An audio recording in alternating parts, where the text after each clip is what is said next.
সভায় আপনাদেরকে স্বাগত জানাতে পেরে আমি সত্যি গর্বিত। এবং আজকের অনুষ্ঠানে আমাদের প্রধান অতিথি এইভাবে ধ্বংস করছে, কিন্তু আমাদের মৎস্য কর্মকর্তা আপনি খেয়াল করবেন হয়তো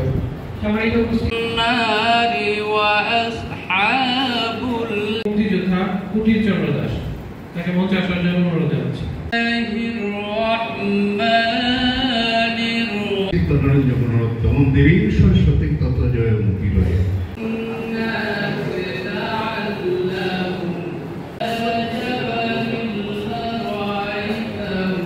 মৎস্যজীবীরা যারা রয়েছে তারাও অনেক বেশি সৌভাগ্যবান যে বৈদ্যুতিক শর্ট দিয়ে মাছ মারে, মাছ তো কিছু মরে আর বাধ্য মাছের সংগ্রহ করে আর বাধ্য মানুষের উপর নিঃস্ব।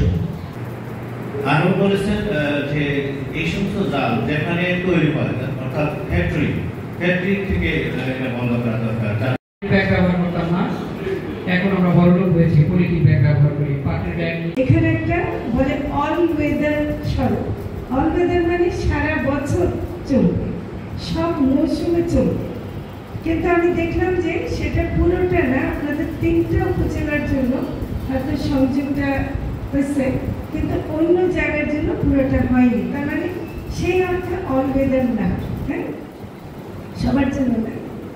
এখন আপনারা, আমি একটু জানতে চাইলাম এই জন্যে যে আমরা এর আগে যতবার কথা বলেছি মৎস্যজীবীদের সাথে, মৎস্য কর্মকর্তাদের সাথে, সবাই বলছেন যে এই রাস্তাটা যেভাবে করা হয়েছে সেটাতে যতগুলো কালভার্ট থাকা উচিত ছিল, মাছের পানি চলাচলের জন্য পথ করার ব্যাপার ছিল, কারণ পানি তো পানির মতো করে এদিক থেকে ওদিক যেতেই হবে।